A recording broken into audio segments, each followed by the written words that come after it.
some traditions, they would talk about worship being the first kind of 20, 30 minutes, singing a bit at the start of the service.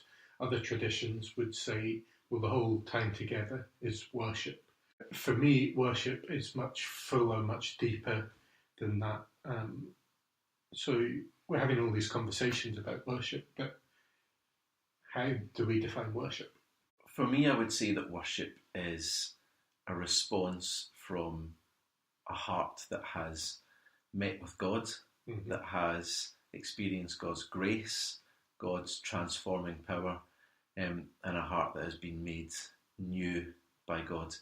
And therefore, that person, that heart can't help but overflow with love as a response, with overflow with adoration and want to give something back. And so for me, Christian worship is the response from a heart that's been transformed by God, a heart that's been loved in the first place and wants to love back. If we talk about worship as a wider thing, often people will say, oh, he worships that football team, or she worships fashion, or something along those lines. And I guess what we mean when we say that is someone has put that object and that thing as the central focal point of their life, as one of the defining things about them.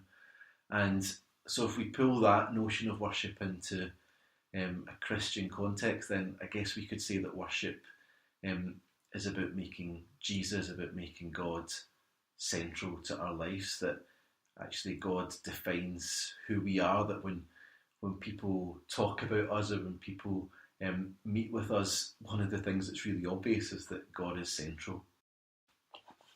So this makes me ask a follow-up question then. So the way you're defining worship is far more fundamental to who we are than just the songs we sing.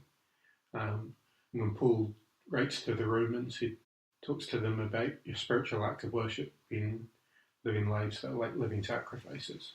That's what worship is. It's our full life. It embodies all of who we are. It's more than just singing some songs about God. So this is maybe a cheeky question, but why do we sing songs about God? It's not a cheeky question.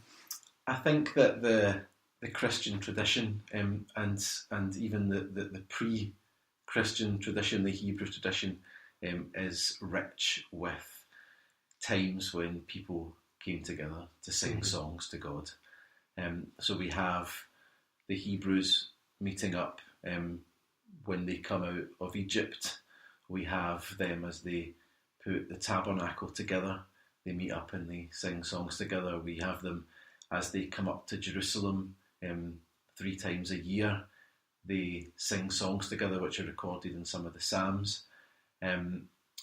We have various occasions when Mary is confronted with this truth that she's going to give birth to the Messiah, then she sings. We call it the Magnificat because it's a fancy word, but it is a song of worship.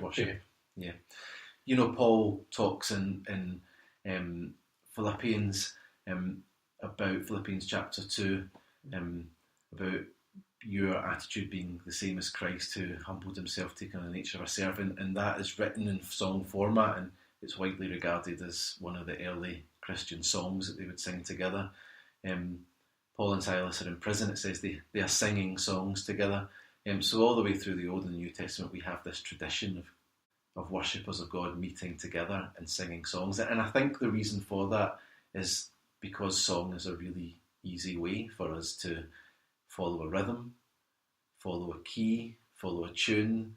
The words are agreed on beforehand, and we all literally sing from the same hymn sheet.